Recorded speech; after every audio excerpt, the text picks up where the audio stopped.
On today's episode, we are going to take a closer look at the semiconductor industry, but more importantly, in the memory side of business. Micron Technology recently reported some earnings, and there are also some updates in memory prices from other outside sources. And this is very important because it deals with a lot of big markets like automotive, data centers, graphics cards, other consumer products like mobile devices. So it is very important for semiconductor investors. If this is your first time here, make sure to hit the thumbs up, make sure to hit the subscribe button, check out the pinned comment for a lot of great links, and also check out my tech channel. So let's get started. I do want to thank The Motley Fool for sponsoring this video, and make sure to check out fool.com/Jose to get the top 10 stocks to buy right now. So let's start off with Micron Technology, ticker MU, right now sitting about $55.24. Stocks right now are kind of green, especially in the tech market. We can see Micron up 3% right now, but unfortunately from its 52-week high, the stock is down roughly 43%, sitting at a market cap of around $61.72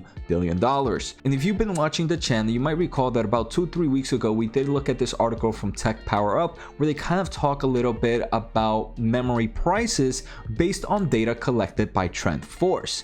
So the original data showed that there was going to be some slowdown in memory prices, but TrendForce recently updated their price forecast, and unfortunately it is a little bit worse than expected. For example, the PC market, which is a heavy consumer market, was expected to be somewhere between 3 to 8% down in the upcoming quarters, where now they're revising it to be somewhere between 5 to 10%, and we're seeing that with a lot of big moves. Mobile is another big one that actually declined a lot more. Originally was expected to be down 3 to 8%, and now it's actually expected to be down somewhere between 8 to 13%, and that's also seen for other consumer products.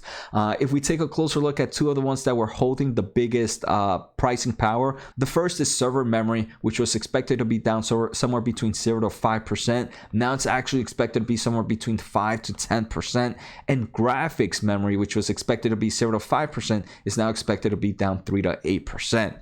So I do want to say not much has changed in forms of why prices are down, right? The main reason why prices is down, especially in like the PC market, the mobile market, and consumer goods, is consumer spending is expected to continue to decrease. And if consumer spending is expected to decrease, the OEMs, the companies that make the phones, that make the TVs, that make your computers, they're not going to make as many as they normally do because they're not going to sell as many. So in return, it means less revenue for a company that deals with memory business. The one that somewhat surprised me, and we are going to take a closer look at why it's happening, is the server DRAM, the server memory, which are things like data centers. That one was expected to be almost flat, but now it's expected to see a nice decrease. Micron does share some insight in there, but like we see, it is a little bit worse than expected, and maybe we can continue to see more downturn in the semiconductors. Like I always say, in the short term, things can be scary, but I'm still bullish in the long term for semiconductors. Even though I have no position in memory companies like Micron Technologies, I am bullish in the long term for a company like Micron because they do provide some great solutions for the technology that's being made right now. I also want to mention this: when we take a closer look at TrendForce, they are looking at the third quarter of the calendar year. When we take a closer look at Micron, their upcoming quarter is their fourth quarter of their fiscal calendar year, but quarter 4 of Micron's fiscal year is roughly quarter 3 of calendar year. So just wanted to mention that. Here we can take a closer look at Micron's most recent earnings, which they reported on Thursday, and we're taking a closer look at the transcript where they begin kind of showing that, hey, the consumer demand and inventory related headwinds are impacting the industry and are impacting Micron's outlook for quarter 4.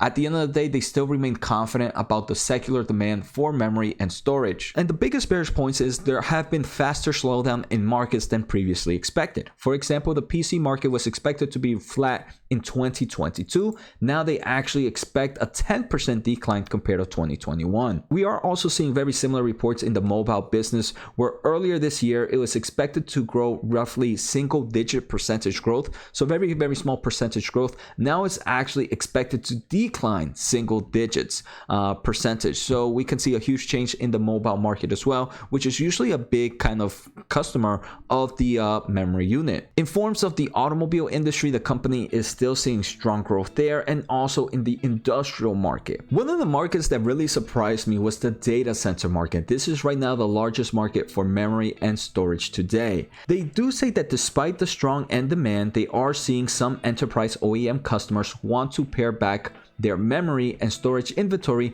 due to non-memory component shortages and macroeconomic concerns.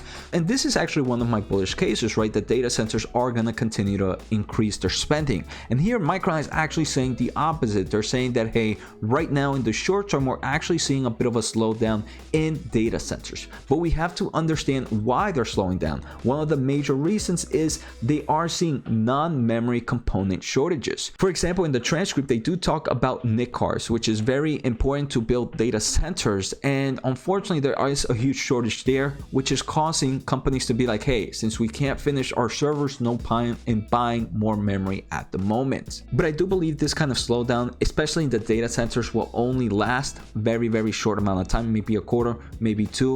But in the long term, as we're seeing things like artificial intelligence, machine learning, data centers, video streaming, content, social media, and the list goes on, the amount of semiconductors are expected to increase. So bullish in the long terms, but again, bearish in the short term. So unfortunately, I do believe this tells me there is a little bit more bearish side to the semiconductor market right now in the short term. But like mentioned, I am going to take advantage of these cheaper prices and increase my exposure in the semiconductor industry. So take care, have a good day, and see you next time.